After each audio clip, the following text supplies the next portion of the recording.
একটা গরিব বিড়াল, গায়ে ছেঁড়া কাপড়, চোখে ক্ষুধা আর মুখে চুপচাপ কষ্ট।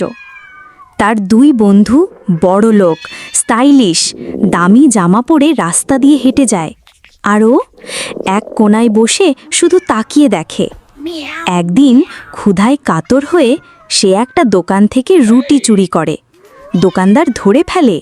বেচারাকে সবাই দেখল মার খেতে, আর তার সেই দুই বন্ধু দাঁড়িয়ে দাঁড়িয়ে হেসে গেল।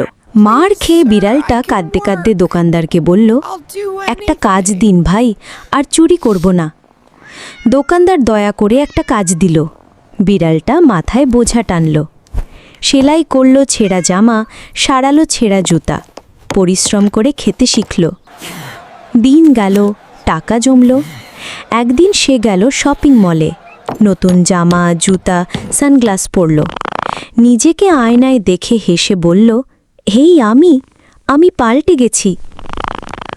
গাড়িতে চড়ে যখন সে তার দুই বন্ধুর সামনে দাঁড়ালো, ওরা অবাক, চোখ কপালে।